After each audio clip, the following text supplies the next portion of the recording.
BC రిజర్వేషన్లు ఇప్పుడు రాకపోతే ఇంకెప్పుడు రావన్నారు కాంగ్రెస్ సీనియర్ నేత వి హనుమంతరావు.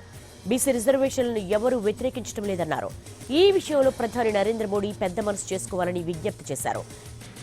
బీసీ రిజర్వేషన్లపై కాంగ్రెస్ నేత వి హనుమంతరావు భావోద్వేగానికి గురైన దృశ్యాలు చూస్తున్నాము.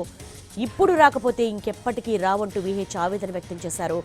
బీసీ రిజర్వేషన్లకు ఎవరూ వ్యతిరేకంగా లేరంటూ కూడా ఆయన వ్యాఖ్యానించారు. బీసీ రిజర్వేషన్లపై ఓబీసీ ప్రధాని ఓ అడుగు ముందుకు వేయాలని కూడా ఆయన రిక్వెస్ట్ చేస్తున్నారు. షెడ్యూల్ 9లో చేర్చి బీసీ రిజర్వేషన్ ఇవ్వాలంటూ కూడా ఆయన ఆవేదన వ్యక్తం చేస్తున్నారు. ఒక దశలో ఆయన భావోద్వేగానికి గురై ఆయన రెండు చేతులు ఎత్తి నమస్కరిస్తూ బీసీ రిజర్వేషన్లు ఇప్పుడు రాకపోతే ఇంకెప్పుడు రావంటూ కూడా ఆయన ఆవేదన వ్యక్తం చేశారు. ఫ్యూచర్ అంటే చట్టం రావాలి.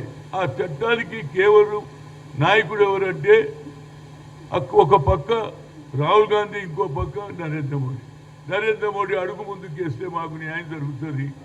ఎందుకు చెప్తున్నా అంటే ఎన్నేళ్ళు ఉండాలి, ఇప్పటికీ 76 ఏళ్ళు అయింది. మండల్ కమిషన్ 1992లో వచ్చింది. 27% అన్నారు. మేము డబుల్ డిజిట్ కూడా దాటలేము.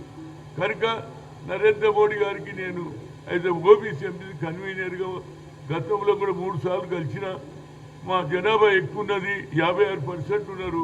మాకు సెపరేట్ మినిస్ట్రీ అంటే అది ఇయ్యలే, క్రిమిలైన్ ఎత్తేయమంటే అది ఇయ్యలే, ఆఖరి కులగన చేయమంటే చేయలే. కానీ ఇవాళ అగ్ర కులాల్లో పుట్టిన రాహుల్ గాంధీకి ఆలోచన తెలంగాణలో ఈ 42% అయింది. అదేవిధంగా మీరు 69% తమిళనాడులో ఇస్తున్నారు, వాళ్ళు నడుపుకుంటున్నారు. మాకు ఎందుకు అన్యాయం చేస్తూ నరేంద్ర మోడీ?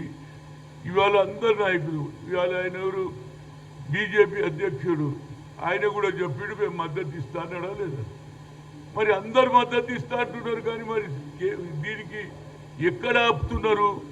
దీనికి ఆపడానికి కారణం ఒకటే, బిల్లు పెట్టినప్పుడు ఆయన తప్పనిసరిగా నరేంద్ర మోడీ బీజేపీ వాళ్ళకి ఎక్కువ